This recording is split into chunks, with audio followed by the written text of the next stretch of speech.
Well, good morning, everybody. We've reached 10 o'clock. Blake, do I have you with us here, staff-wise? Yes, sir. I'm here. There's Blake. Sean Marie is with us, or we're counting on her this morning, Blake? Yes, sir. We got Sean Marie, and we've got Representative Drenner's here, Chairman Werkheiser, Chairman Fleming. Okay, well, I have a group. I'm now they're filling in on my machine here, so I now have the group of folks that are joined. I just wanted to make sure we had Sean Marie and Blake for you guys to help me through. I know there's been a couple of tweaks and last minute changes to the agenda, so I'll yield to you if I call anybody out of turn. But I want to thank everybody for being here. Apologies for some of the confusion about our attempt to get together down on the coast. It just with the timing and travel of folks that we had to come in to talk and our members to get a quorum to do that, it just did not happen. So I appreciate everybody's patience with that. What we want to do today, we have a number of speakers, and we have a bit of a dynamic situation going on with the Georgia Department of Transportation working with a number of folks to try to adjust, for lack of a better term, the backhaul access to the right of way in conjunction with what this subcommittee had been tasked to do in conjunction with a bill that we had that went through the House that is still out there for action going back into the 2022 session. So I want to first, as I just let all our friends in the cities, members of the GMA and cities in Georgia, in case there are some that are not members of GMA, know that we understand that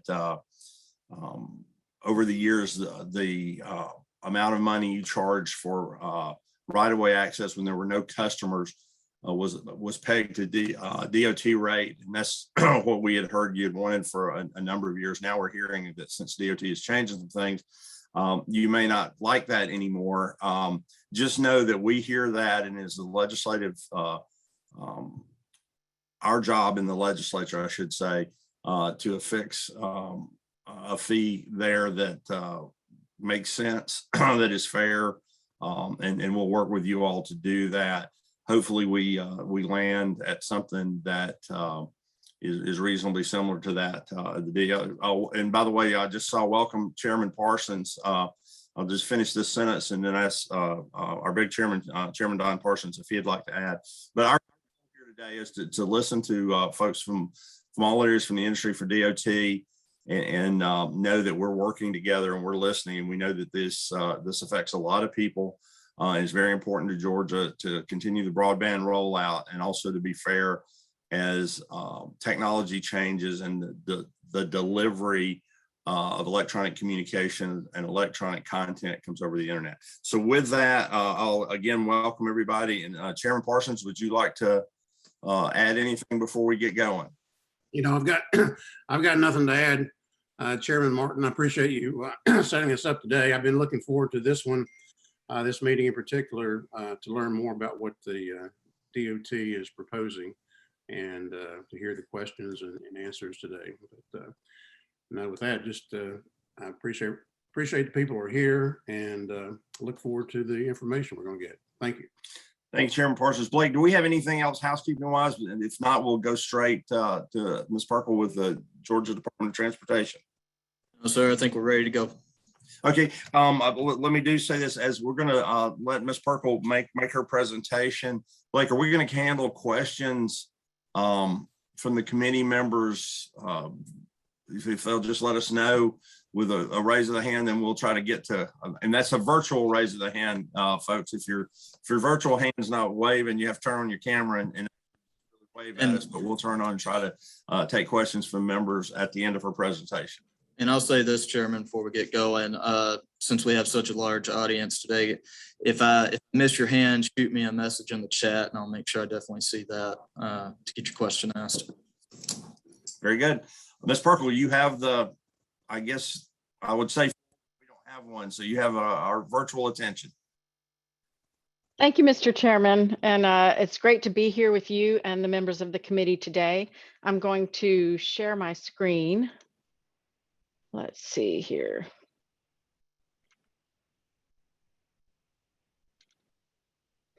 Can you all see my screen okay?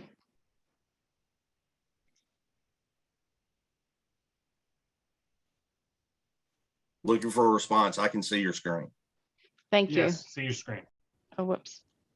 I can see it. Okay, well, thank you very much. So I'm going to talk today about the proposed changes to Board Rule 672-11 regarding right-of-way use fees for utilities. And I'm going to talk about why we charge right-of-way use fees for utility permits, why we think it's imperative to change the board rule now, and what are the proposed changes, and walk through the fee structure. And just as a reminder, this change was, the board rules were opened up in June for comments. Comments to the board are due by 5 p.m. this coming Monday, August 16th. So as many comments as y'all may receive today, it's really important that if people want to give comments to the board who will possibly be taking action on this board rule next week, please submit your comments by 5 p.m. August 16th. And you can find information about that on our website, or anyone can contact me if they're having issues. This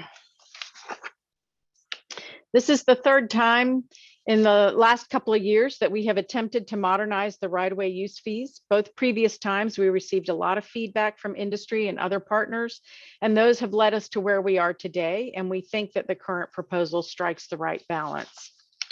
So state law gives GDOT the authority to develop rules for the management of utilities in the state right-of-way. Just in case anyone's wondering, why we have this authority.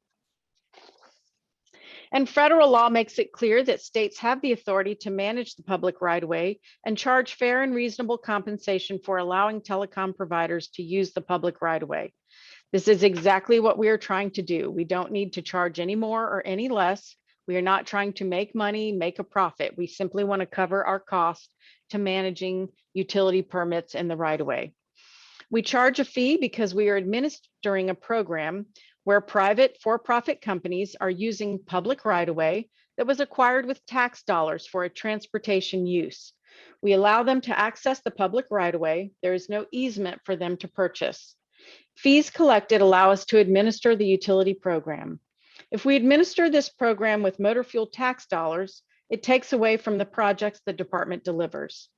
I want to be clear that the department does not charge a fee to make money or make profit. We are a state agency. We cannot make profit. When private companies use the state right-of-way, they are making a profit from the use of the public rights-of-way. If they do that for free, in Georgia, that's considered a gratuity. It's not right to use motor fuel tax dollars to administer the program and ask the public to pay for something that private companies are benefiting from.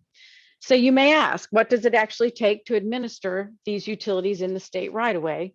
What's involved, and is it that big of an effort? So I'm going to do a little bit of an overview about our efforts in managing the utility program first.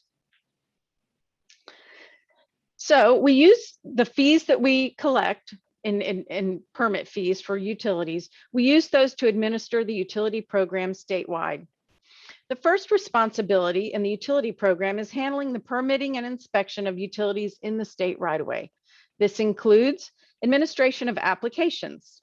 And you'll see later on in the presentation, we are proposing a new application fee. Annually, we have about 14,000 applications. This does vary year to year from utility companies to place their facilities in the state right-of-way, resulting in about 9,000 approved permits annually. This requires a detailed and thorough analysis by engineering technical staff to approve, plus oversight during the construction phase. GDOT maintains a web-based permitting system that allows applications online and keeps an accurate inventory of current permits. This is a very valuable tool to know where permits are located statewide. Pardon me. The goal for permit approval is 5 days.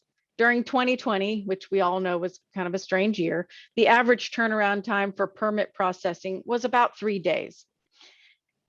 It's very important that we provide good customer service to the people who are applying for permits to be in our right of way. Some companies have said that a quick turnaround time is not as important to them, but I can assure you that the companies that do a high volume of permits with GDOT every year do appreciate a quick turnaround and good customer service. The second thing that we manage in the utility program is that it's important to know what's in the right of way for project coordination. Active utility project management, and this is why we have an annual fee, our concern is with the utilities that are in the right of way once the permit is issued. In addition to managing new permit applications, we have many that are already out there in our right of way. We have about 1,700 active projects in some form of design or right of way. And utility certifications are required prior to moving to construction on all GDOT projects. Utility coordination during design is a major part of project development, and federal law requires that we certify this coordination has occurred prior to authorizing funds for construction. The goal of utility coordination is to avoid impacting utilities with our projects. The goal is always avoidance, whether the utility is there by permit or they were there first. It helps the projects go faster and smoother and reduces overall costs if we can avoid utilities. So it's important to know what's in the right of way. The third item that we manage in our utility program is relocation and construction. So while projects are under construction, there is ongoing coordination with utilities for relocation. Think about 10 years ago, utility delays were extremely common. And up to 30% of all construction delays on GDOT projects were due to utility delays. Coordination of utility adjustment schedules during construction and active management of issues have allowed us to significantly reduce construction delays due to utilities. Our goal is to have less than 5 total, so that's less than 1% of our delays on construction due to utilities each year in our construction program. And we're meeting that goal. For those that would question the cost of administering our utilities program, I'll say that the costs are in line with the size of our program and our growing state.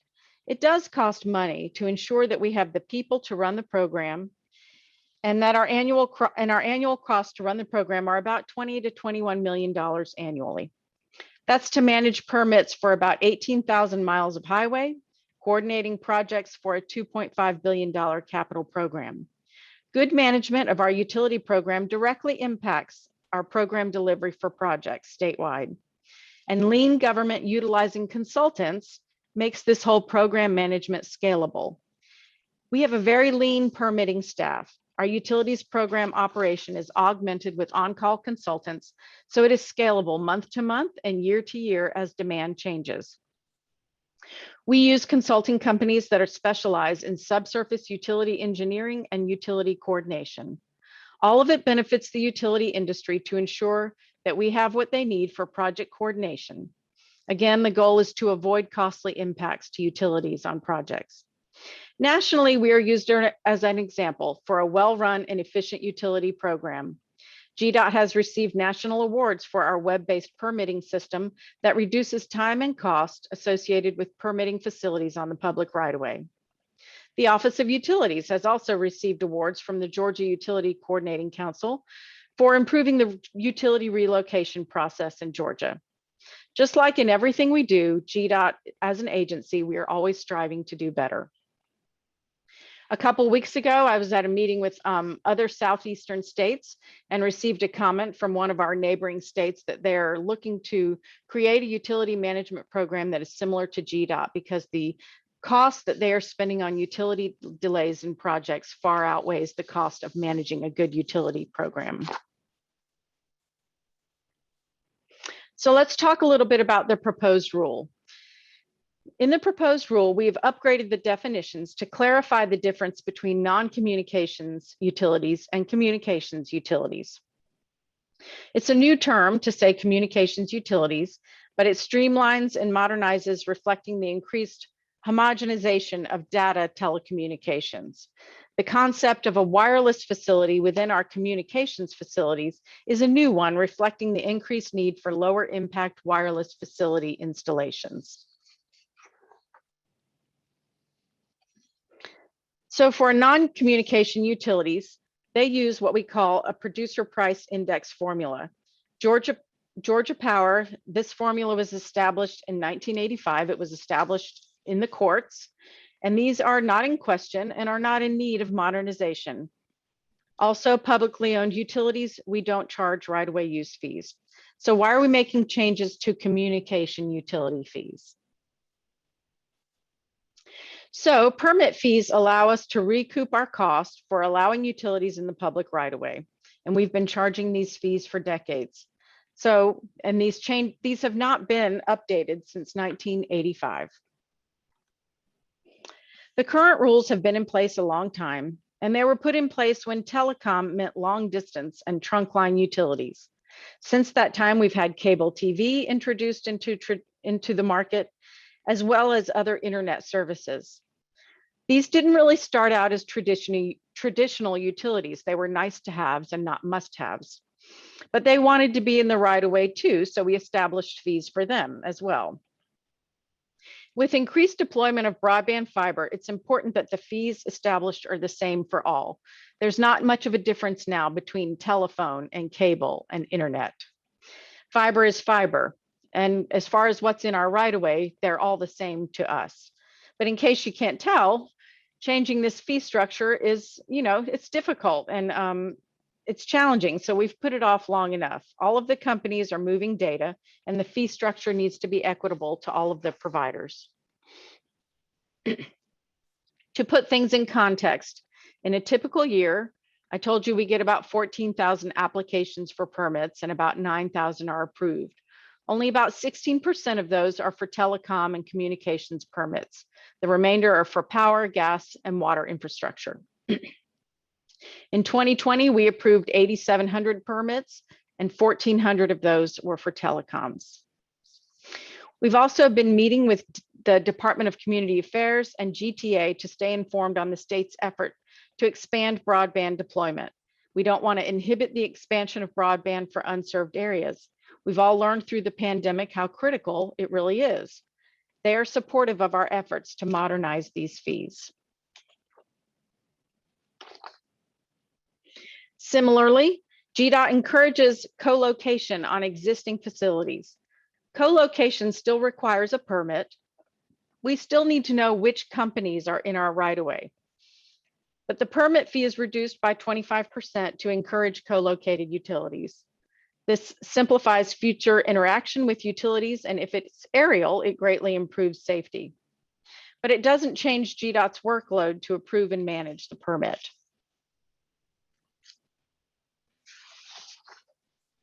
We know there have been concerns with provisions in the board rule for EMCs.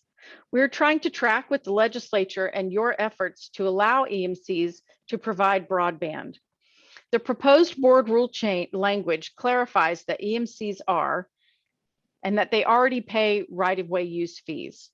The rule also makes it clear that EMCs will not be charged twice for a permit in the same location.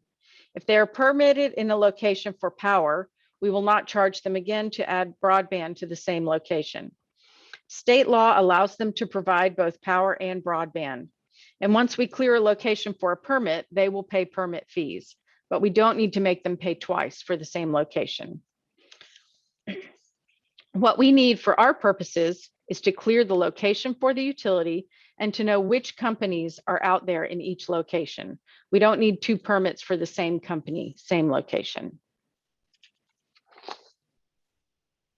Our view of maintenance is and will continue to be generous.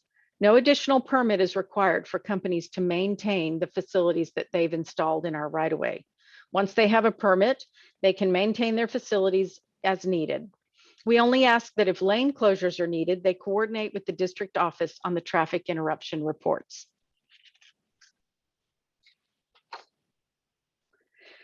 So as to location, if a permittee does not install all of the utilities approved in a permit, we ask that they inform us within a year, just so that we know what was actually installed in the right of way. That way we can keep accurate records of what is permitted in the right of way. Just to clarify what a permit is, it is one route in one county. So this is to keep our records clean and facilitate one route in one county, and we can maintain the GIS-based location for each permit and keep our records clean. We currently evaluate applications from the perspective of logical length and location. There is some back and forth with utility companies when they apply for a permit, and we'll continue to do that. But regardless, the maximum length of a permit for a given route will be the length of that route in a given county. Finally, the proposed rule defines something new: wireless facilities. These are the single location antennas needed for 5G. We are also changing this to have a 500-foot allowance that will allow them to connect to communication cable as needed. This is greater than what was previously allowed, which was 100 feet, and this matches exactly to FCC requirements. So now let's talk about the current fee structure and why it needs to be modernized for communication utilities. This slide only sets out fees under the current rule. This is what we are charging now. But what these companies do now is not as different as it was when these fees were established. They are all transmitting data. Some are paying $294 a year per permit, but the communications landscape is shifting. Companies that were historically end user are focused on getting into long distance service. And there are also companies acquiring one another, which might be end user focused, and while the other might be long haul. So we've got companies merging where they're paying one part might be paying $294 a year for the permit, whereas some are paying the per mile fees that you see here on the screen. So currently our fees are $1,000 a mile a year in rural areas.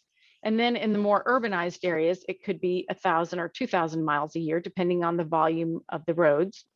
And then inside the urban area, 5,000 miles a year. So when these companies started merging, we were asked, well, why am I paying different fees for the same kind of infrastructure? And that's a great question. We need to be charging the same amount to all of these companies who are putting in fiber. That's why it's time to modernize now. And so the stage is set for a simplification of the fee structure. In the current environment, does GDOT really care what they're putting in the right of way? No, fiber is fiber and it's all data. So this slide shows what we are proposing in Board Rule 672-11 that is open for comments right now. The application fee will be $742 if it is less than 1 mile in length or for a wireless facility. The application fee will be $1,400 if it is more than 1 mile in length. And just for your information, the average permit length at this time is about 1/2 mile. We're thinking that with this application fee that it might incentivize people to apply for longer permits and maybe reduce the number of applications. The average permit length is currently 1/2 mile, as I said. If the permit is granted, an annual permit fee would be due the next year. So in one given year, if you apply for the permit, you will not pay the annual fee until the following year. So the annual permit fee will be $300 for a communications utility, regardless of length, or it will be $270 for a wireless facility, which is the FCC recommended amount. Our overarching premise here is that there will only be one fee paid for a given application and subsequent permit in any year. So notice that there's no mention of the purpose of the utility, and notice that there's no mention of the length of the permit. And this is important because managing the permits annually in the system, it's not that different whether it's a longer or shorter permit. However, for the application, that's where there is more effort needed to review a longer permit versus a shorter permit.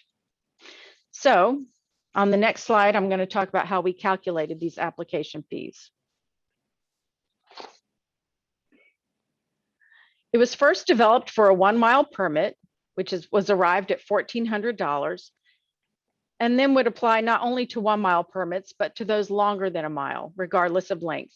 And for shorter permits, it would be the $742 based on half of 1,400. Our average permit is half a mile long. So using the annual salary of the state employees who would be doing the work and the hours needed to review a permit, that's how we came to the application fee that you see here. The $300 annual fee was developed to cover the balance of the overall cost of the office, considering the nearly 191,000 person hours that it takes to operate the entire state utilities program. So let's do a side-by-side comparison of example permits.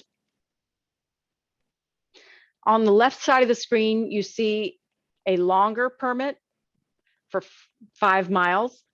Under the existing rules, as a per mile on a rural state route, that permit would cost $25,000.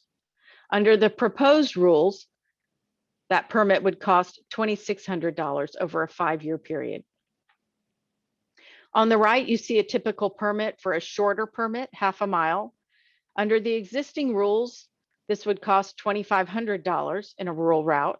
And under the proposed rules, this would cost $1,942 on a rural route. At the end of the day, the annual fee is what's needed to maintain our utility program. It is fair considering that it is going to be someone who is on our right of way in a continued purpose year after year. And it's the application fee that is new. For companies that are paying the $294 per year for their permits, you can see that the $300 would mean an additional $6 per year for their permits. So going forward, the permit fees will not result in recovery of more than those actual costs incurred by the department. The board rule states, the proposed board rule also states that we'll perform an audit every 5 years of the program to ensure good management of the fees and evaluate that collections are only covering costs. But keep in mind that we will know based on our annual budget cycle for the utilities program if we are collecting too much. The knowledge is not dependent upon an audit. We know if we are supplementing the program with motor fuel or not. We're charging a reasonable fee to review and approve permits. And for some, it is only slightly more, only $6 more. Coming up, we are going to review all the public comments that we received by this Monday at 5 p.m. And we will report and make recommendations to the State Transportation Board at their upcoming August meeting next week.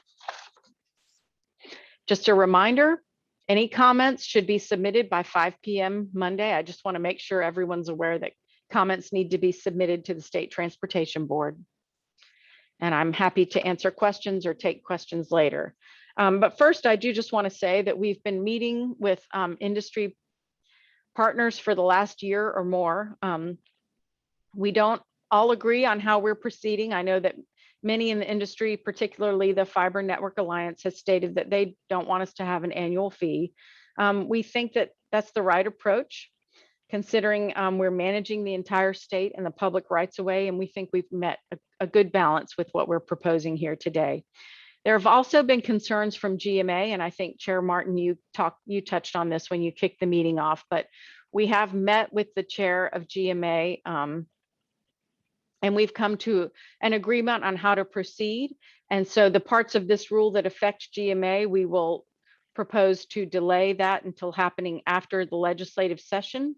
And we also think that we agree with GMA that it's very different how we manage 18,000 miles of utility, 18,000 miles of state rights of way and utilities in the state rights of way. It's very different from what cities have to do and what they have to manage. So perfectly fine with separating them from, the rules that apply to GDOT. And with that, I'm happy to answer any questions. I know I've put forth a bunch of information. No, thank you, Ms. Perkle. And we'll go to questions. I have a couple, Blake, while you tee up some if we got them from other members. Can you explain, just give me your definition of route? Because you were saying these are per route. And so let me give you a straw man and tell You tell me if this would require 1 or 2 permits. Okay. I'm coming up Highway 9 in Alpharetta, and I turn, I'm on Highway 9 for 100 yards, and I turn left on Highway 120. Is that 1 or 2 permits? That is 2 permits. A route is a state route number, the numbered state route. Okay, yeah, I would, I mean, and maybe you have with people, I suggest that, I mean, and there may be in the details of it, a definition of that, because, route is also the way I go to Florida or the way I go to South Carolina. I take a route, it covers multiple roads, but so I hear your definition. I just think when people listen to it, they could think at it different ways. Then the other thing, just to be clear, when you say year, if a permit is approved in December and $700 is paid, would they pay the next $300 at the anniversary, or are y'all working on a calendar year?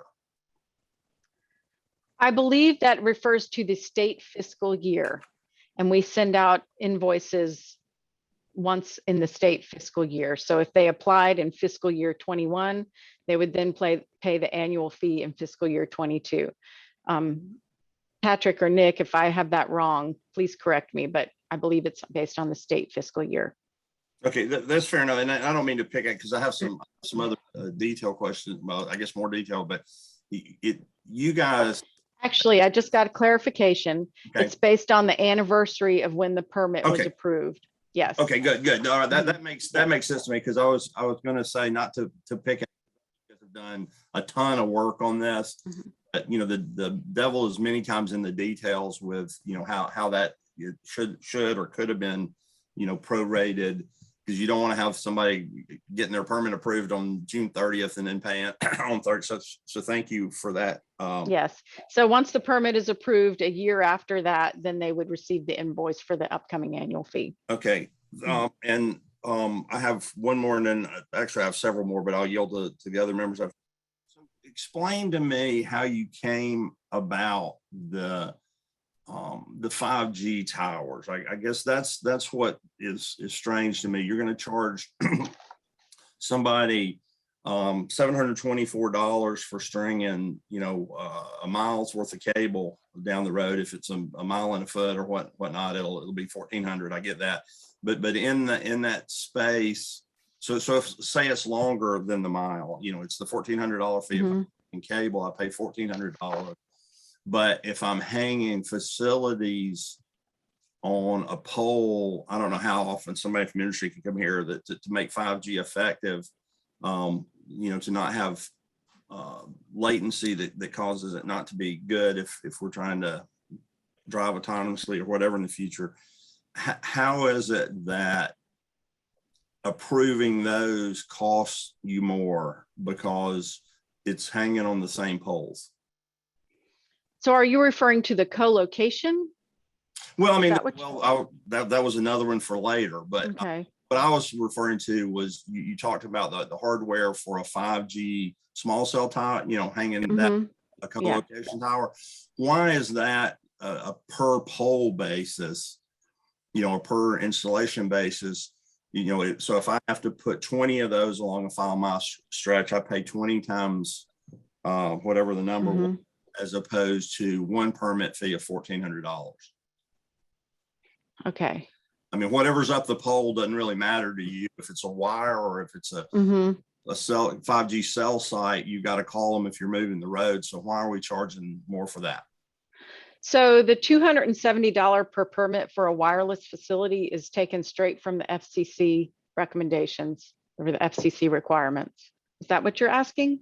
Well, I mean, is it a requirement or a recommendation? My understanding is that it's what they recommend. Okay, well, the recommended amount. I'm just wondering if we're trying to cover our cost of the applications. Because you were talking to is, if it only costs us,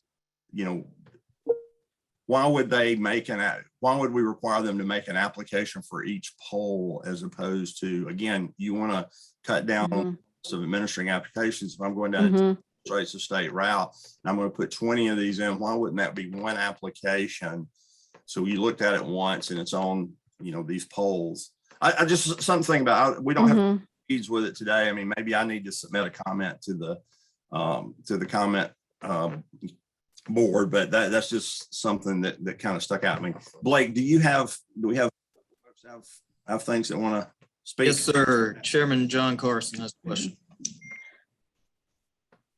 Thanks, everybody. Blake, Oh, could go you ahead. give me a thumbs up if you can hear me? I just had a couple of questions. I guess I was really kind of following up on Chairman Martin's question in regard to what are the actual costs. I understand there's costs and staff time in regard to the permitting, Mhm. but Meg, I was wondering if there's an initial permit. I understand there being permit costs associated by that, but on a recurring basis, what are the costs? Why would there be a cost in year 2 or year 3 or what have you, if the initial permit has already been awarded or what have you? If I'm, for example, if I'm laying just fiber along I-16 or something like that, why would there be a year 2 or a year 3 permitting cost? The cost is to manage the utilities program. It's not so much a cost associated with each individual permit annually, but it's the program as a whole. And so as I explained, the utility program extends through, first of all, these utilities are in the public rights of way, and Right. which was purchased with tax dollars for transportation purposes. So the fact that they are there, I think that they should have a fee to be in the right of way, but the fee covers the cost of the program that we manage to coordinate with utilities throughout projects, throughout maintenance of our roadways, as well as throughout construction of our projects. So it's not just for the application of the permit fee, but it's managing utilities in the right of way on a year-to-year basis as they are out there in our right of way. And we have to accommodate them and coordinate with them anytime we're doing something in our right of way. You have to coordinate with them anytime you're doing something in the right of way. So that would not include just regular maintenance, like cutting the grass and that kind of thing, but it would include No. a route change or what have you, something like that, Right, right? or it certainly would include anything that, would impact the utilities. Most routine maintenance, it's not going to impact that, but there may be some routine maintenance that would impact them. And of course, any project we're doing would impact utilities that are in the right of way. Any project. Can you give me an example? Sure. You said for managing the utility program. Mm-hmm. And I'm sorry, I'm going back to my cost accounting days. I'm trying to understand what are the cost drivers of that. Initial Okay. permits done and so forth, and the utility, the communications provider, whatever you want to call them, yeah. When we're rebuilding a bridge or widening a road or any kind of transportation project, there are utilities that are in the right of way that we have to coordinate with to find out exactly where they are. Are they going to have to move? And then coordinate where they're going to move to. So, and then they will submit us plans. We have to review their plans for their relocation. And during construction, we coordinate with them as well, because things happen on construction. It's not always cut and dried. And so there is back and forth during construction for movement of utilities. But identifying where the utility is and the utility moving their lines, that's all subject to the communications provider or the utility, not DOT, correct? We have to do that as well, though. It requires staff time to review plans, we actually hire consultants who go out and do subsurface utility investigations so that we can find out there may be things that are out there in the right of way that we may not be aware of, and we can pinpoint the exact locations. It's not just up to the utility to move. There's a lot of coordination. In fact, a great deal of coordination that happens with the GDOT in terms of identifying what's out there, establishing current plans and relocation plans, and then assuring safe relocation of the utilities during construction.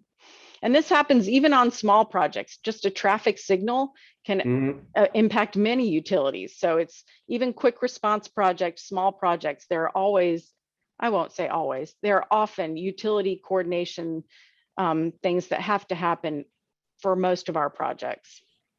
And we have to also do the CAD work most of the time for the utilities for the plans that they're going to, for the relocation plans. The schematics and so forth? Yes, sir. Got it. You had mentioned on one of your slides from 67-11-.01 that there is an audit compiled. You said, I think it's every 5 years. Is that done by Georgia Department of Audit and Accounts in regard to the fees collected versus the cost incurred? Do you know when the last one of, could you have your staff send maybe to the committee? I don't want to speak for Chairman Martin, but I'd love to see that as a comparison of the fees generated versus the costs cited or the costs incurred. I would love to see that. I didn't know that was available. So this is a proposed change in the board rule. Proposed change. Okay. Yes, this is what we are proposing, to perform an internal audit every 5 years with our internal audit staff that reports directly to the commissioner. Okay. And one other thing, if I may, Mr. Chairman, the last question, Meg, you had mentioned that you believe these fees to be fair and comparable. I believe you used those words. Mhm. Do you have a comparison? What I really like to do in legislation is compare us to other states, particularly North Carolina and Florida, from a population and layout and so forth. Do you have a comparison of our right-of-way fees versus North Carolina and probably other southeastern states? I don't know North Carolina and Florida off the top of my head. Some states don't charge anything. Some states don't have a gratuities clause in state law that requires them to, manage the right of way in such a way. But certainly Patrick, if you, I don't know if Patrick Allen, he's the former state utilities engineer. I don't know if you know, and if you have the ability to speak on the meeting. Blake, do you know if Patrick can? Let me do this, Meg, just Okay. let me do this if I can, just in the interest of time, John, if you're okay, let them look at what they can do for us on that and get it to us if it's available. Mhm. That sounds great. It's just an assertion. Move on and see if we can, have other questions. Okay, Yeah, No fair and problem. comparable is just something that makes it. I just want to know the basis Sure. for it. Thanks. All right, No Blake, problem. what else do we have? That's it. I do know next on the agenda is Hunter Hopkins, and he's got a time constraint. If we can. Okay, well, I'm gonna jump to him, but I want to make a comment here, and I know Chairman Parsons is with us and probably going to go out a far field, but Meg, I understand 32.6.174 gives the department reasonable propagate reasonable regulations. Here's my uneasiness with what we're doing right now. This has gotten so complicated with communications people co-locating, 5G coming in. You guys, in my opinion, have been forced to, in this trying to do this rule change and set these fees at different ways and so forth. You guys are crossing into policy areas that need to be done legislatively. I'm gonna, suggest and open to talk about this as we move forward, but with Chairman Parsons, and I just want to say it here publicly so you hear and work with the commissioner. I would think it would be in the best interest of Georgia, all the people that are on the right of way and DOT, if you guys came up with a number you needed to, address basically what you've done here with the application fees and so forth, and let the legislature, in comparison with the way we do other policy issues of doing funds and what we charge. I mean, the Department of Natural Resources is charged with running our parks, and they tell us what they need in the budget, and we come and set fees for hunting and boating and those sorts of things. I am ill at ease about policy being made at the DOT while we're at the same time in the legislature trying to effectively roll out broadband. There seems to be, as much of the work as you have done, some major disparities about how you charge a 5G tower. We'll charge EMCs one time. If they put their communications up there, they don't pay anymore. But if another company does, they do pay more. So, I mean, I just want to be, open and honest. I think it's something that we'll talk about in this subcommittee and get direction from Chairman Parsons. But I'd like to talk to you guys about moving in that direction, because it's just gotten so, this rule went from $1,000 a mile and $5,000 a mile and these things into you guys bifurcating an ever evolving technology. And I think that goes, you guys build roads, you move utilities, you tell us how much you need to do that. But I think we really need to get involved in the policy of how we're going to treat these, because these fees need to be similar regardless of what state, if they're in state or local right away. So look forward to talking with you guys about it. Thanks for being here. And we'll, obviously we're going to keep this thing wide open, talking, and you guys have done a ton of work at trying to get to the true costs of right away. And we couldn't ask any more for you of you at this time, and really appreciate it. Blake, what do we got next? Hunter Hopkins is up. Cable Association. Hunter. Morning, Blake, Mr. Chairman. Can y'all hear me? All right, thank you. Good morning. My name is Hunter Hopkins, the Executive Director of the Georgia Cable Association. Just want to thank Chairman Martin for allowing me to speak to you this morning. Georgia Cable Association, I represent 5 member companies that we represent about 2 million subscriber accounts around the state. Don't let that number fool you, because those that is just the account. So think about the multiple people in each business as well as multiple people in each household. So when you look at it, we cover a lot of the population here in the state of Georgia. Our access to the right of way is critical to us being able to get our services to the people of Georgia. Not only do we pay state right of way fees, we also pay local franchise fees to the city and county governments based on the accounts we have in their local jurisdictions, as well as a number of other permit fees with the different governments, pole attachment fees, depending on where we're running fiber line and stuff like that. So this is all, the right of way, access to the right of way is critical for the cable business. Our goal with at the Cable Association with our members is to connect everybody, is to bridge the digital divide here in the state of Georgia. We want to try to get out there and connect everybody, every citizen here in the state of Georgia to broadband. You've especially seen it over this past year with COVID and all the students had to go virtual, and just some of the shortfalls that we've experienced here in the state. But to that point, my member companies have been making major investments over the past years and are continuing to make investments here in the state, both now and planning for future investments.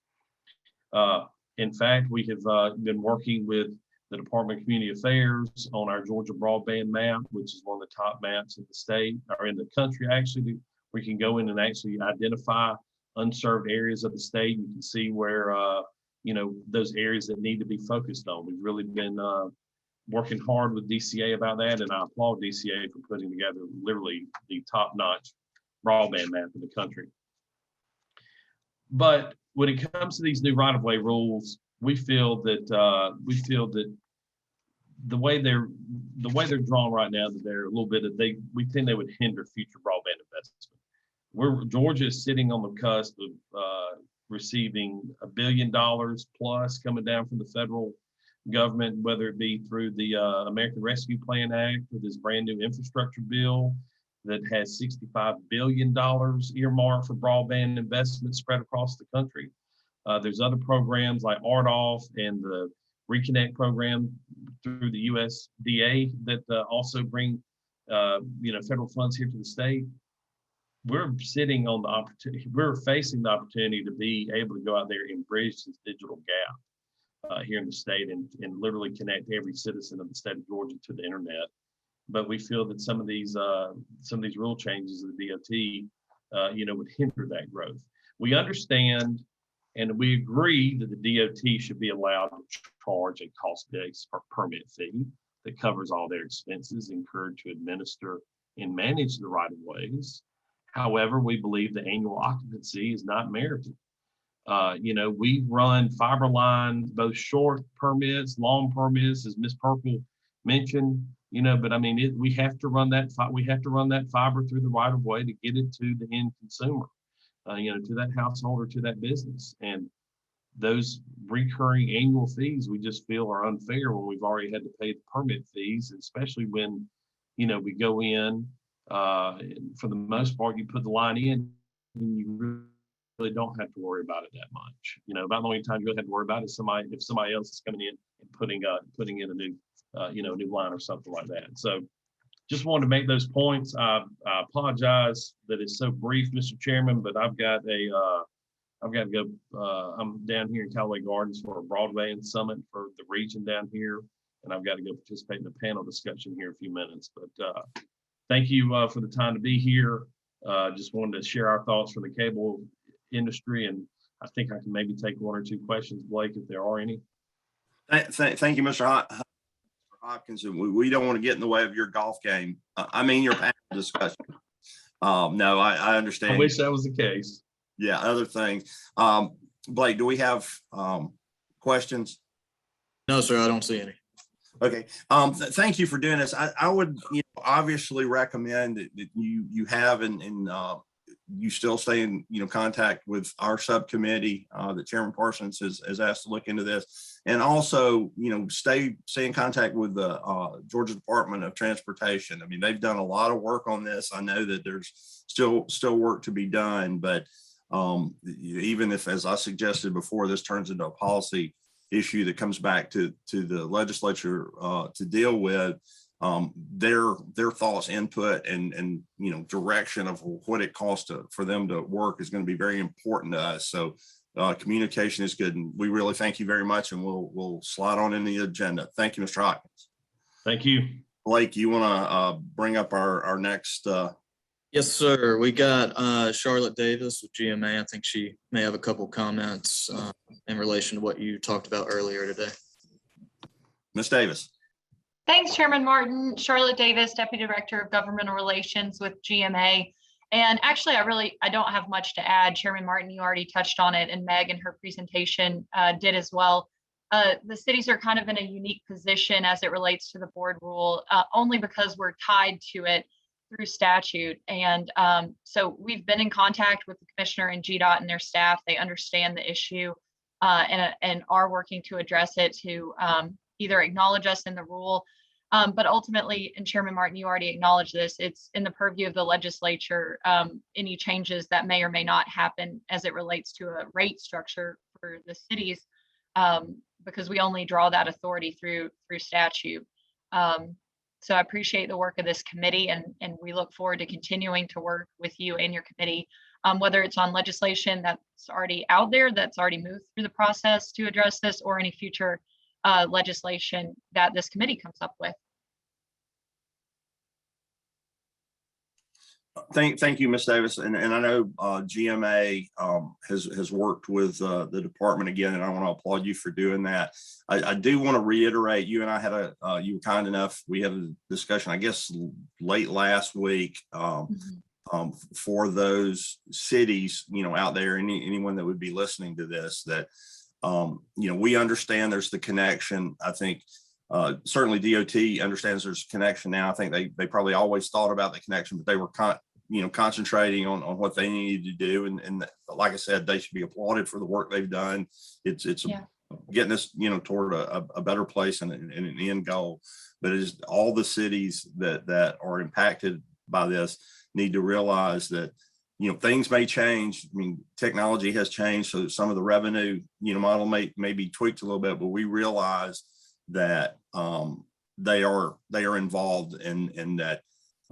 If their budgets are impacted by this, we want to be very careful about a change when they're doing, and then when they are in and doing their budget process. And I know DOT has acknowledged that. So I want to set, to the point I can, their mind at ease. And I would ask your help and the help of your colleagues at GMA to get that message out to our cities that, Chairman Parsons, subcommittee here is made up of people from all around the state. We are ears on and listening to make sure that we don't adversely impact and have an unintentional consequence with the action of our friends at DOT or of the subcommittee. So if you could just help us with that. There's a lot of things our cities are saying grace over and a lot of struggles they're in right now. So we just want to make sure that this is not something that they are fretting over or worrying over, certainly attentive to and giving communication and comments. They should comment on the DOT process, but we just don't want them to panic. Yes, sir. Well, we really appreciate that and we'll convey that message.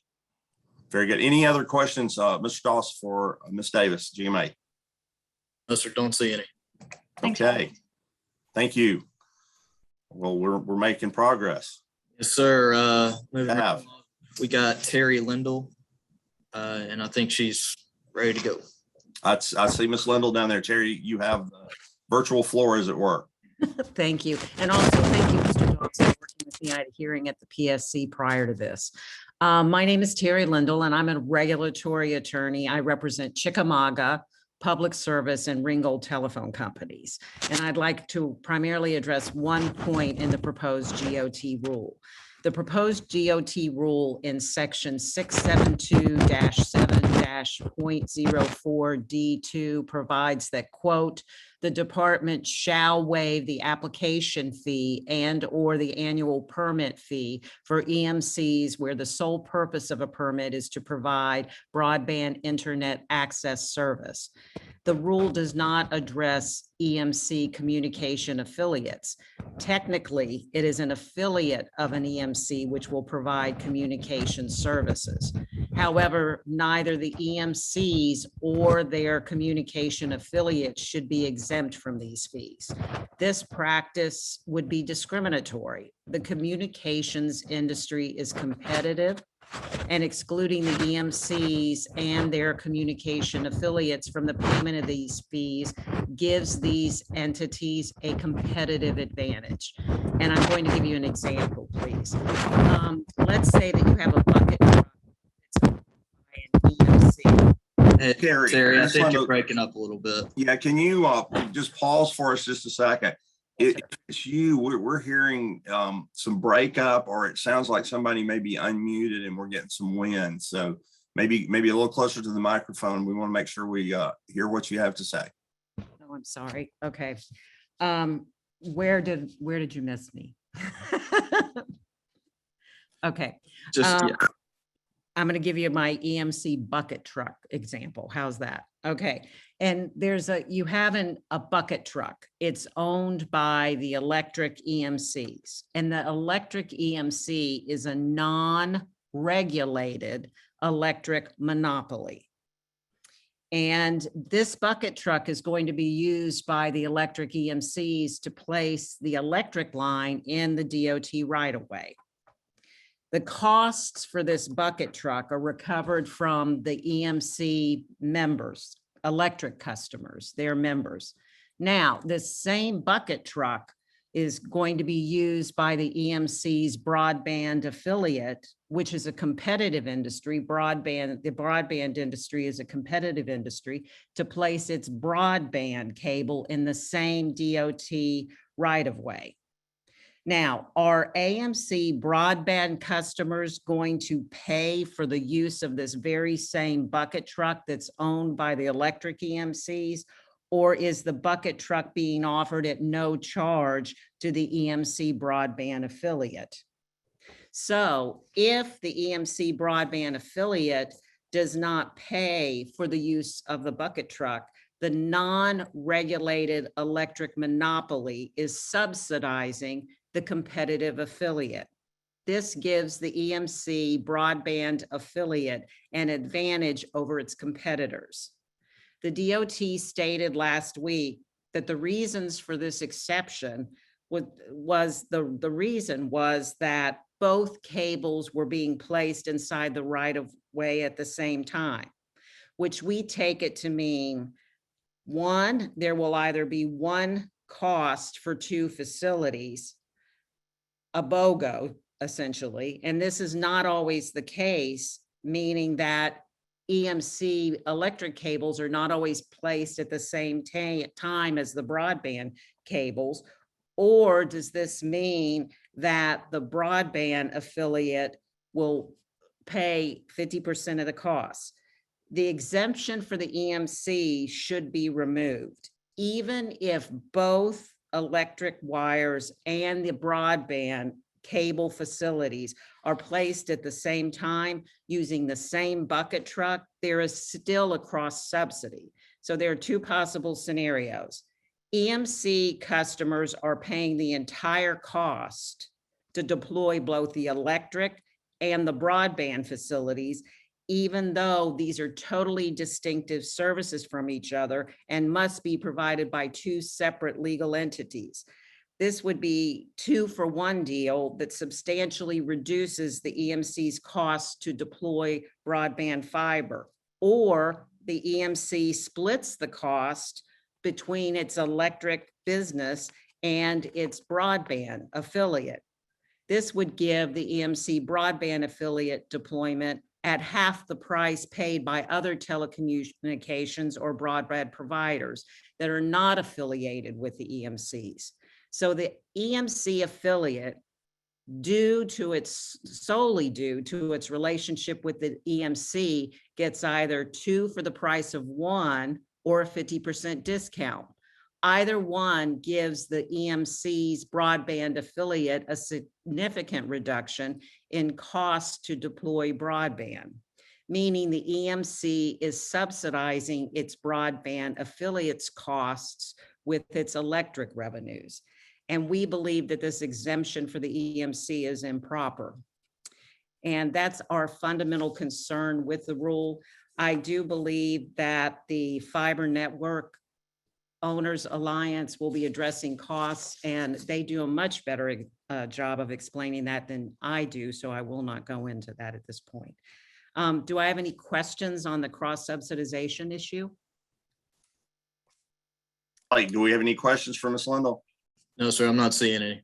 Okay, we don't have any questions, Ms. Lindahl. I thank you. I want to remind you and Mr. Wood, if he's next, that this is not a hearing about the DOT rule. You need to make sure. I mean, we're glad to hear it, and that goes to my comments earlier that I think this has gotten complicated enough that it is a legislative policy decision that should involve Chairman Parsons' committee and the Senate committee. Quite frankly, maybe even input from the Public Service Commission, certainly the governor's office and the executive branch.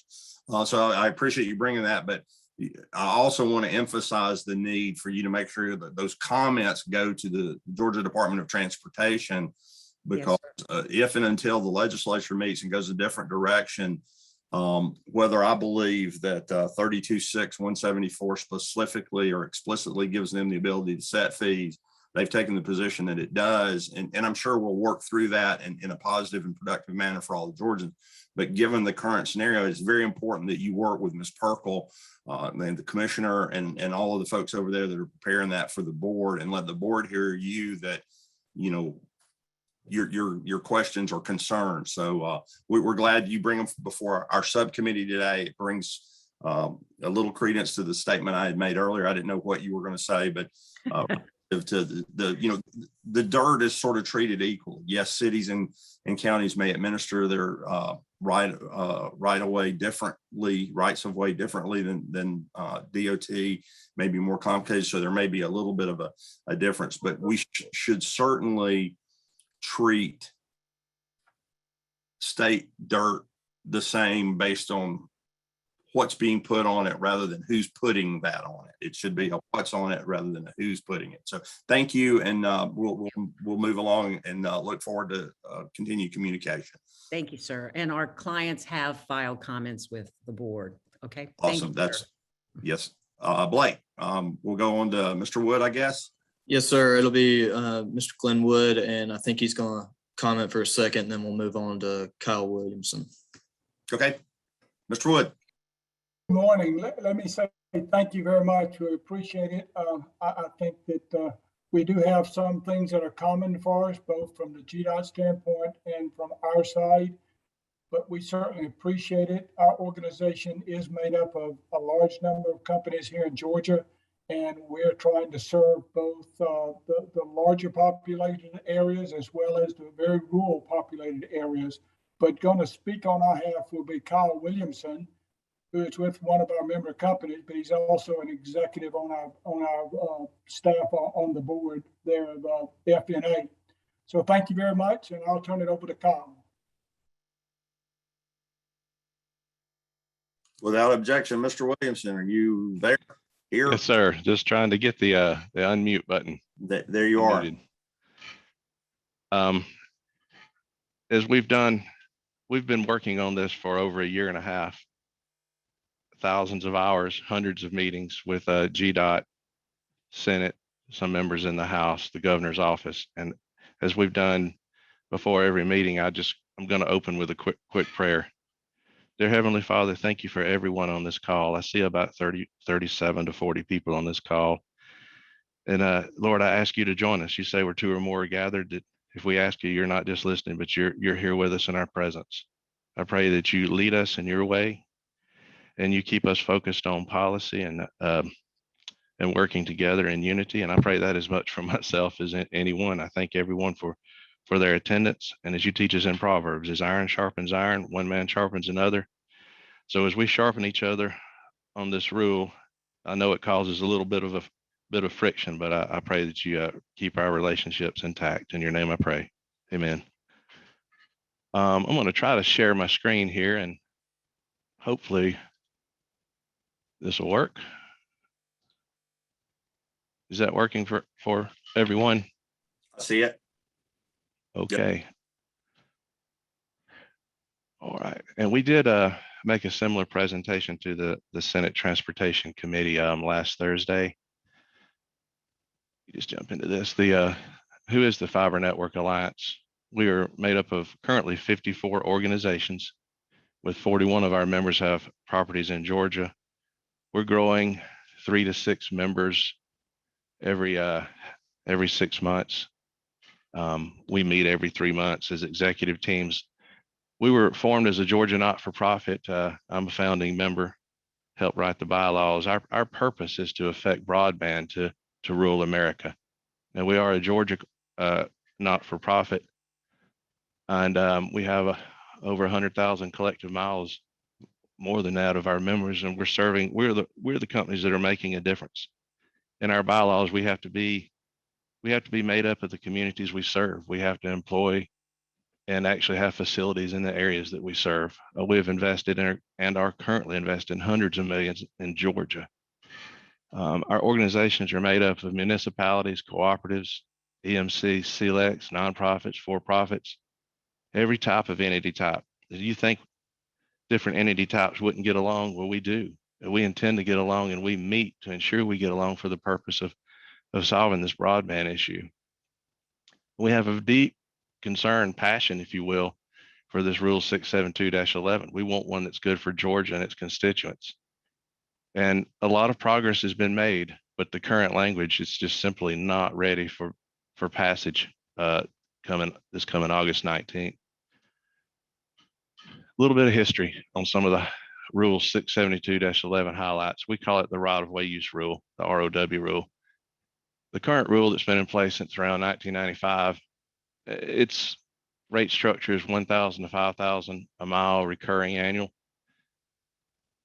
Companies like us, we're a Reconnect awardee, and we have partnered with an EMC. We're trying to build fiber in phase one. Phase one is a $43 million investment, and we've got sometimes 2-3 homes a mile. You might put $70,000 of cost into serving a mile, and you might have to go 10 miles to reach those 3 homes. We are targeting the most unserved, would never have service if we don't invest into them.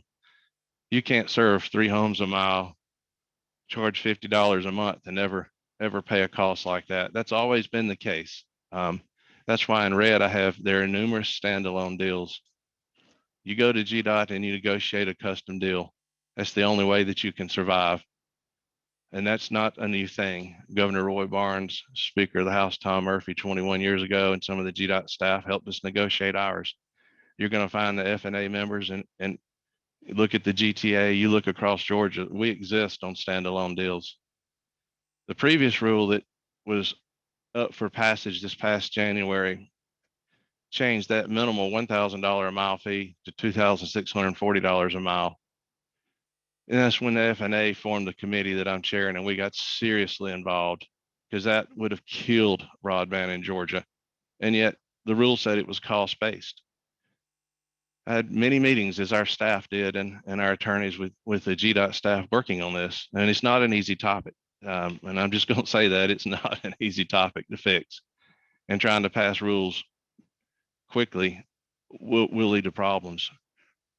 And during those conversations, I point blank asked the GDOT team that we're working with, are you intending to claw back the standalone agreements? And they said, not quickly. I said, what's not quickly? They said 12 months after rule passed.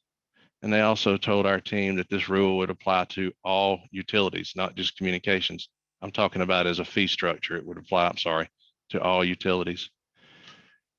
So the current proposed rule, and everyone's seen that, it's got a $1,400 permit fee for permits that are greater than a mile and $742 for permits that are less than a mile. And it's got a $300 permit recurring and cumulative forever fee, recurring annually and cumulative. So it doesn't stay the same. It doubles the next year and it exponentially goes up. And now GDOT is only applying these fees to communication utilities and only some of these in the same manner. So that means that communication utilities, no matter how you look at this, are handling a disproportionate brunt of that cost. And then finally on this, there's no way that all three versions that are listed here, and this slide deck will be available. There's no way that all three versions could have possibly been cost-based. They're so different in their cost structure. They could, neither of them are cost-based or some of them weren't. There's no way they were all cost-based. So what's all the fuss about?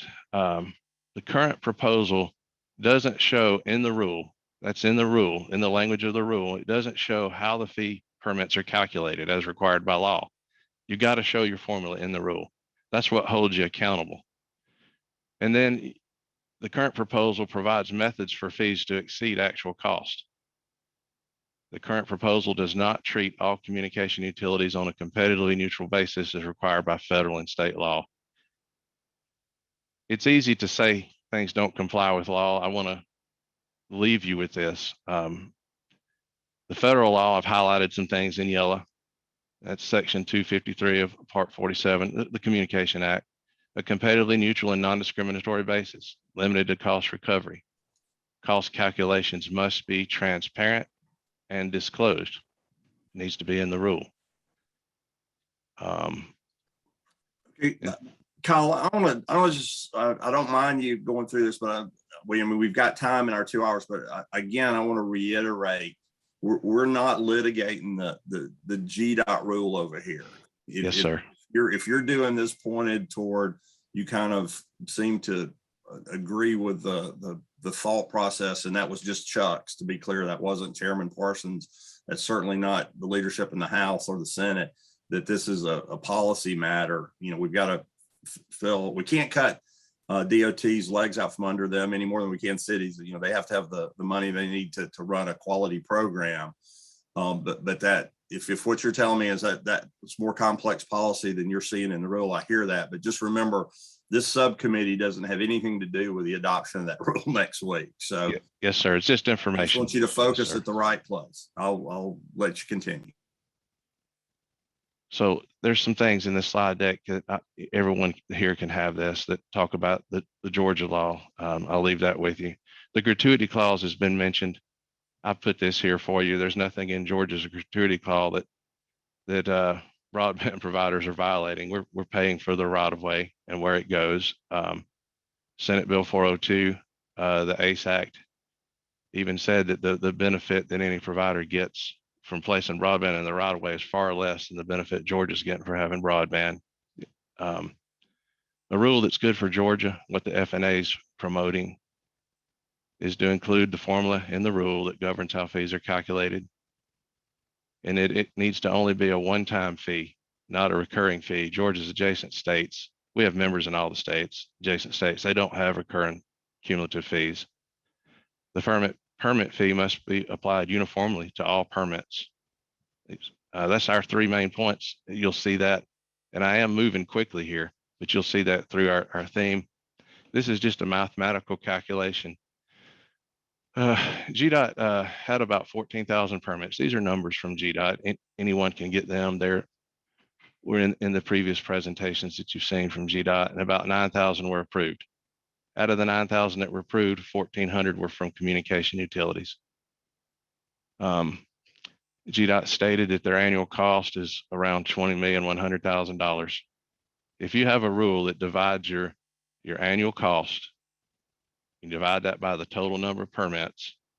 We're just giving you how simple this could be. You divide your total cost by the total number of permits, you come up with a fee.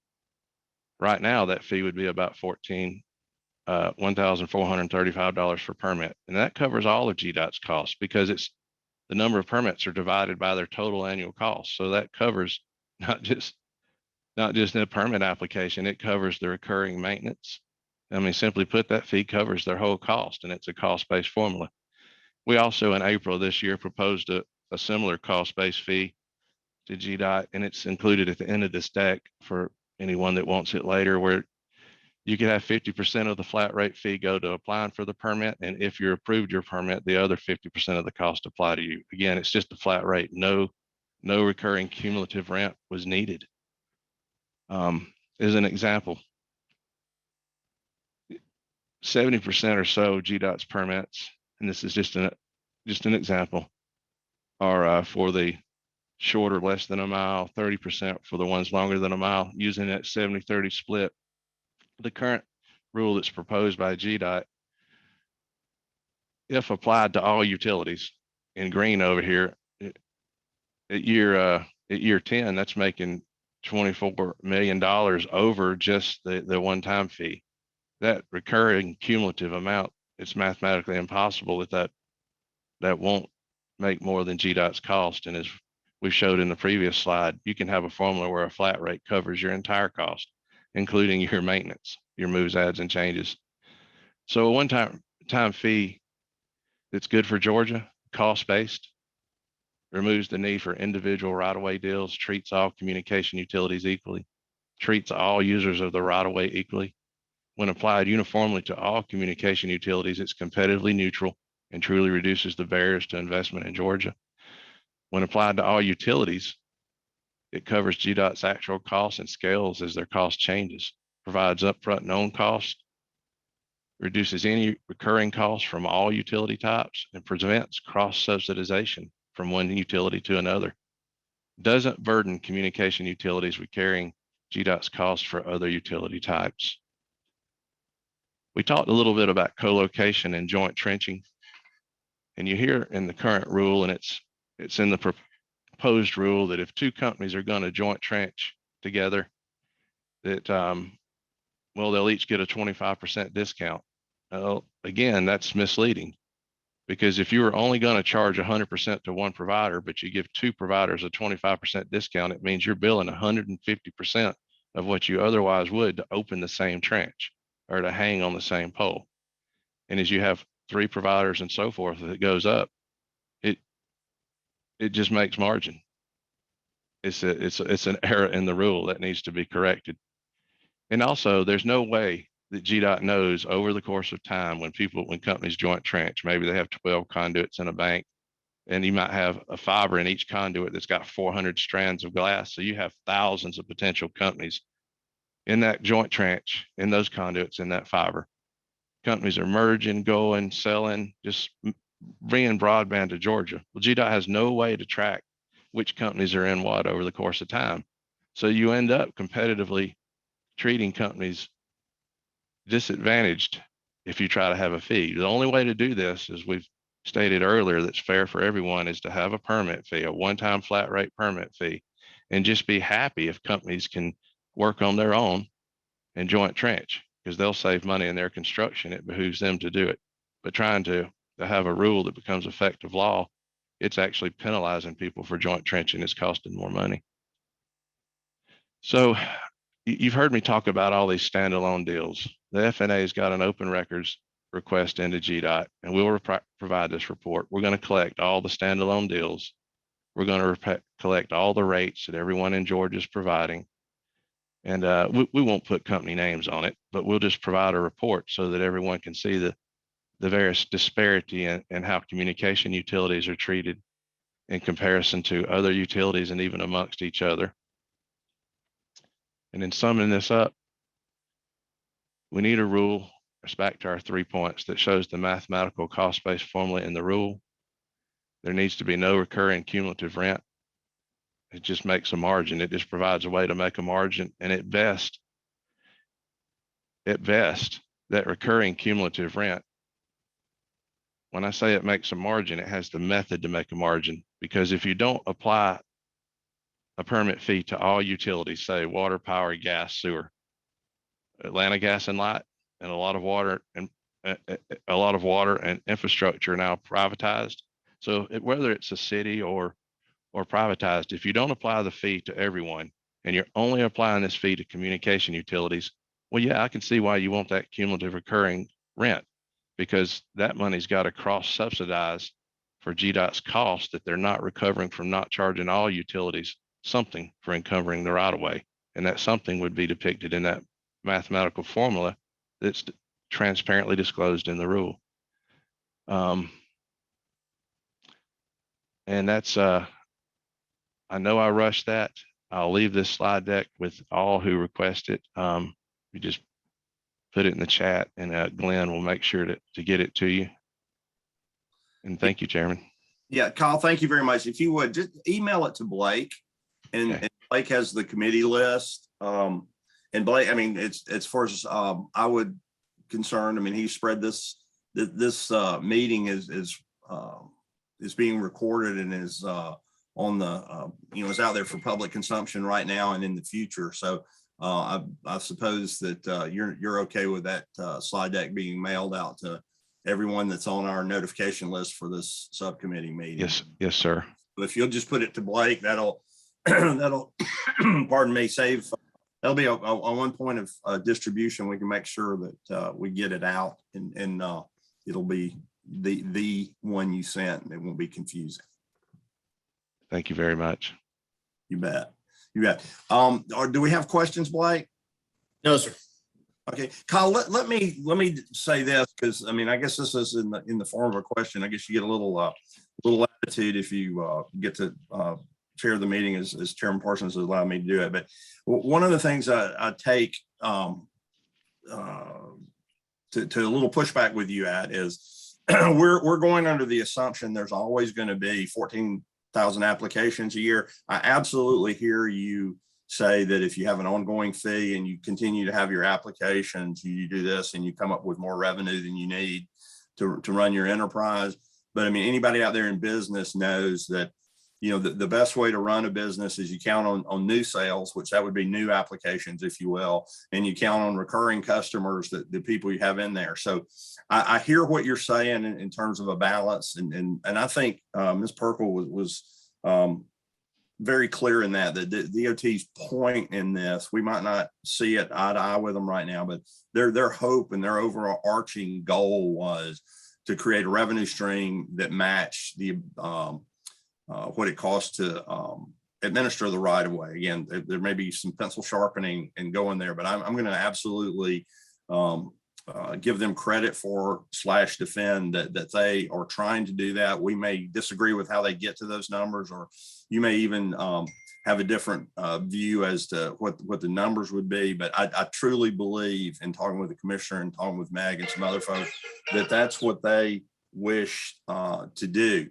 So one of the things that we can do, and I can check with Legislative Council, I can check with the OPB and Chairman England is, and the GDOT, is how they account for those funds. I mean, it could create a sinking fund, whereas if they collected more funds in a fiscal year than they needed, that those are if not segregated by law or not appropriate for Constitution, at least, accounted for, so that much like we've adopted Chairman Jay Powell's bill in the, some of the funds that had fees, once you get up to a certain level, you knock the fee down. So I hear what you're saying and I just think we have to listen to DOT and then on a different level, listen to our cities on what that maintenance costs, certainly hold everybody accountable, but not micromanage the fact that if we're only charging with no reoccurring fee and they don't have as many applicants one year, that we leave them,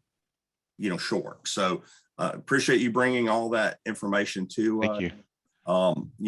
Ms. Perkle, if you're still with us, I think I've reflected, correctly what DOT, I mean, your intent is to cover the cost and not to make, you were real clear on that.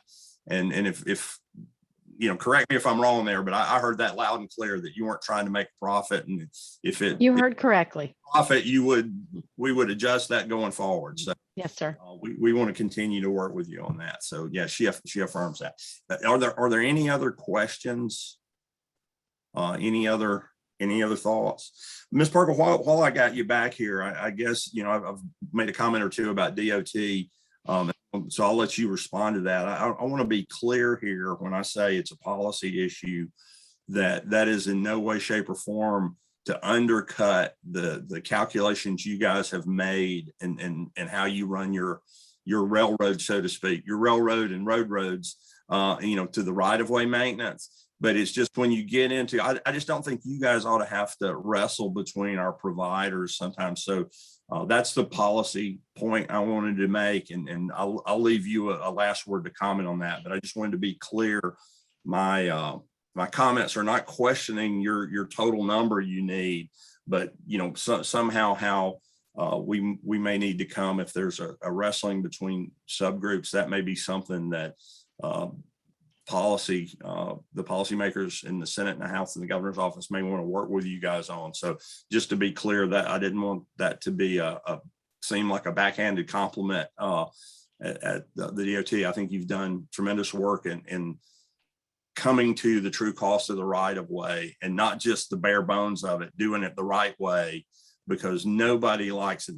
In my early days in local work, I mean, the last thing you do is get out there and you got a lot of yellow metal on the ground ready to go, and you find a conduit nobody knew was there. I mean, that's the absolute worst thing that can happen in a construction contract, because if you're not moving that yellow metal around, people are losing money and the road's not getting built on time. So with that, I'd be pleased, if you care to comment on that or call me to question on things I've said. I mean, this is an open and honest dialogue. So I'll give you the last word. Well, I'm not going to call you to question. I will just say that certainly the goal is to cover our costs and to manage our right-of-way efficiently and effectively, and to also coordinate well with utilities. And we have a lot of ongoing good relationships with all the utilities in our right-of-way, and we want to minimize the impacts they have once they're there. And part of doing that is managing an ongoing program. If we had no more applications tomorrow ever, we still have utilities in the right-of-way that we need to manage. There is an ongoing cost and ongoing coordination that is needed. Thank you. I agree. Thank you for bringing that up. And that goes a little bit to Chairman Parsons had mentioned earlier in the conversation of why do you need the ongoing things? What do you have to do after the application? Well, I mean, somewhere out there, you have to keep multi-levels of I'm going to say, I believe I'm saying this right, GIS levels of data to know where things are layered in and layered over. I mean, I can only think of up in the Northeast, they're finding old gas mains that are in public rights of way that are made out of bamboo. That weren't on the map. I mean, I don't mean to be light about it, but they really are. So, I mean, it is very important to keep where all of these things are. And that's an ongoing process, like you say. Can you do two things for me as we wind up here? I mean, you've talked about 14,000 applications last year. I imagine that it may actually be more because of the money coming down from DC. The broadband rollout in Georgia keeps growing, but if you have it, do you have a past history of what the applications? I think it probably has grown, but it's probably gone up and down based on the economy. If you don't have that, my point wants to be, I would think 14 was higher than it was last year. It may be a little higher over the next few years, but when broadband gets rolled out, it may pull back.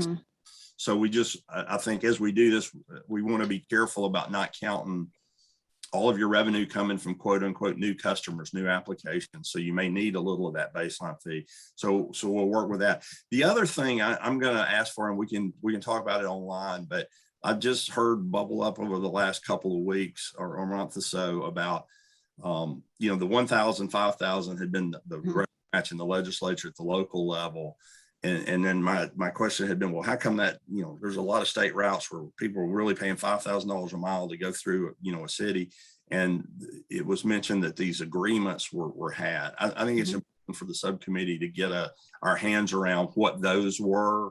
And I've asked this, if Ms. Davis is still, if there are agreements that DOT had, I think we'd like to see those as a subcommittee. And Ms. Davis, if the cities have any of those, I think it's important, just as we get our hands around what the entire revenue source was that we're, with which we're dealing, so that we don't pull a rug out. Because again, our goal here is not to hamstring anybody or kneecap anybody on the revenue source. We want to have a smooth transition, but we want to be fair and equitable across and transparent. So look forward to continuing the work. Blake, do we have anyone else on the agenda that we need to get to? Well, we're finishing up a bit early, so I'm going to first ask Chairman Parsons, would you like to weigh in, make a comment, and then after Chairman Parsons, I'll ask the members, and then come back and we'll close it out. Okay, I think I'm unmuted now. No, I really don't have anything, Chairman Martin. Here again, I think it's been a good meeting, and I know that through some of the presentations, I have some questions, but they're questions that I want to probably ask offline, or maybe even ask some of them formally in a letter, maybe to DOT and so on and so forth. But it's been some good information, and I appreciate the work that you and the subcommittee are doing on this, because I think you're doing exactly what I had intended for it to do to begin with. And I think these are really important questions, really important issues. And I think that we're getting some of the answers that we need, and more questions come up as we go. But I think you and the subcommittee are doing a great job, and I appreciate it. And that's really all I have. But thank you. Thank you, Chairman Parsons. And Blake, do we have anyone in the committee that would like to, weigh in here before we close up? Any committee members? Not seeing anything, Chairman. Okay, well, thank you then. And I want to thank all of our presenters for doing this, and thank you, Chairman Parsons. The subcommittee has been good to get together when we needed to, but I would be extremely remiss if I didn't thank the staff for doing all they've done to put this together. Blake has been, the go-to guy for us in terms of coordinating all this with our speakers and getting things done that we needed to have. Your staff up in the EUT office, Sean Marie, has been available, and members of our community that are trying to get broadband and utilities out. Meg, please, pass along to Josh and the commissioner. We appreciate you guys and the work you're doing. So we're making progress. That's good. That's good for Georgia and Georgians. And so I look forward to continuing to do it. We, to the subcommittee, will probably, our intention is to get together again. And then, as you all know, we are probably going to get invited back here later in the fall to a special session for some business that has to occur. And we'll probably, I won't say probably, we intend to meet, our final time during that gathering at the Capitol, because we can do that when everybody's in town in a convenient manner. And we hope we'll be ready to put together a recommendation to bring back to the full committee and Chairman Parsons on how we can move forward and best serve Georgia and Georgia. If there's nothing further, we'll stand adjourned without objection. Without objection, then we'll be adjourned. And thank you all for coming or being here, I guess, logging in. Have a great day, everybody. Thanks. Thanks, guys.